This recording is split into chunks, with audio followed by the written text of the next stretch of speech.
Success tips for beginning educators.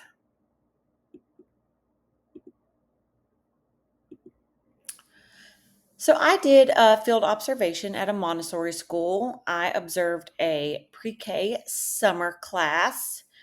So, I don't know if you guys are familiar with Montessori. It's a little different than your, public school. So at Montessori, they group different ages together. So the room I observed had 3 to 6 year olds. They do this so the younger students can learn from the older ones, and the older students take responsibility for the younger kids.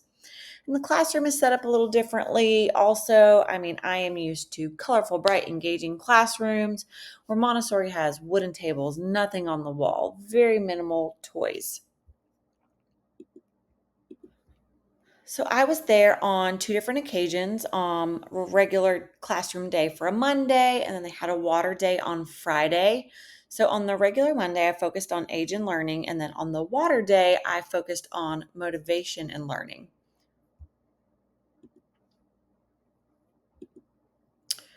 So my number one tip is know what motivates. So, motivation is a drive that influences someone intrinsically and extrinsically. So, once you know what motivates your students, it will help you as a teacher. So, apparent conditioning as a behavior motivator is something that I observed, and I'm going to talk about a little deeper in a minute. So, there's 6 theories of as what motivates as behavior changes, motives as goals, motives as interests, motives as attributes, about success, motives about beliefs, about self-efficacy, motives as self-determination. So I'm going to talk mainly about motives as behavior, motives as interests, and motives as self-determination. So while I was there, I kind of observed, kids being kids. They were outside playing in the water. The teacher had different stations set up. And I got to see apparent conditioning as a way of behavior as motivation. So a girl kept squirting a boy with a squirter. And of course, the boy getting squirted cried, screamed after taking water to the face. The teacher got both of them and they worked it out. The boy who was squirted by the girl used his words to tell the girl to stop because he didn't want her to get wet. And this was an example of a parent being the crying and screaming is positively reinforced by communication getting praised by the teacher, and the girl lost the squirter as a punishment.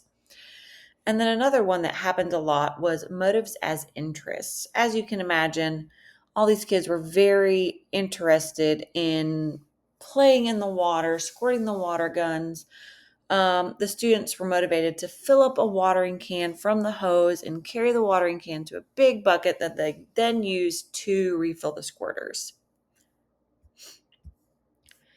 And then, so for motives as self determination, there's three things that the you need to think about. So autonomy, competence, and relatedness. So if children feel free of the external constraints on behavior, just like we do, um, and they also want us to have that sense of autonomy. So, and then to make sure that, they're feeling competent, that's when you put them in their zone of proximity. If they feel capable, they will feel competent. And then for the relatedness, you just want to make sure that they feel connected and involved with other students. My next tip number 2, know what is age appropriate. So, Erickson really, just broke it down for us on the psychosocial development in his 8 stages. So, of the 8 stages, I got to witness autonomy versus shame, initiative versus guilt, and industry versus inferiority. Since, in Montessori, they put those ages together. So, I was in there with 3 to 6 year olds. So, it was just really cool to know what they should and shouldn't be doing, and then just seeing those age groups work together. And then the developmental stages of different ages, when you think of the zone of proximal development, and it happened in such a big age range. So, you had a new 3-year-old, really showed the difference in the developmental stages. A few things I noticed: he needed more reminding than the other children. He didn't want to leave his shoes on. A great scenario when I was there was the youngest boy, another student, went through the same situation, but the teacher handled it differently.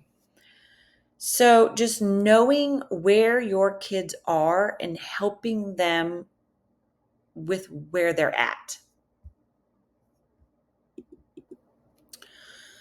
The children that I observe are in the peri optional stage. So you need to know that they need dramatic play. They're thinking on two levels at once, imaginative and realistic.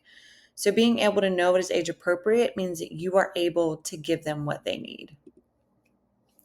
Tip number 3 is know their needs. So Maslow's hierarchy, lets us know that if lower level needs have got to be met before the higher level needs can even become important. If their basic things of life are not being met, then they can't, it's so hard to function. And then Volsky talks about the zone of proximity. So knowing what they need in order to be successful. Is it too hard? They're going to get frustrated. If it's too easy, they're going to get bored, and bored normally means bad. And a different thing of their needs. What sort of assistive technology can you use? Do you have disabilities in your classroom? Do you need to set up your room in a different layout because you have a child with a wheelchair? Do you have a student that has a hearing impairment? So then you need to have visuals where you would have just a normal basic setup for them to hear things when you're teaching. Things like, do you need screen readers? Or any of these other types of just being aware of assistive technology that you can use to help your students in your room. My tip number 4 is be reflective. So this one is super important. You have to know yourself, and when you know yourself, you can reflect. When you are able to look back at your day, think about what you did, what could you do differently, what worked, what didn't work, it's only going to make you a better teacher, and you'll be able to teach your students how to do that.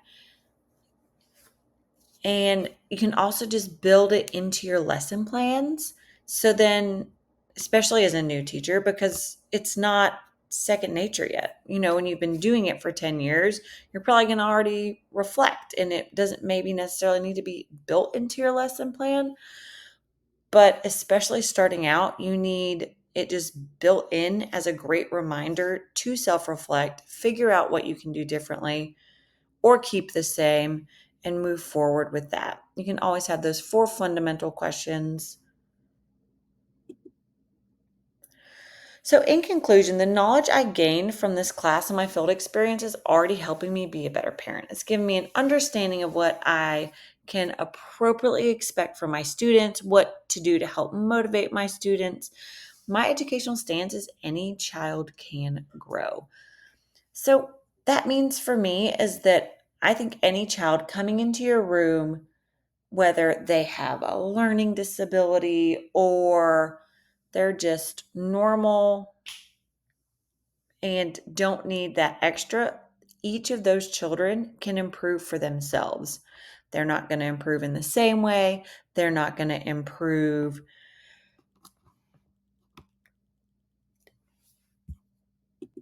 maybe in the way you would even think that they would, But for their amazing little selves, they're going to grow in some way.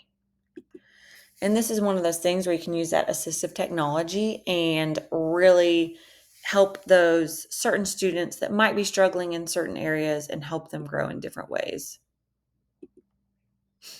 Here's my resources and a big thank you for listening.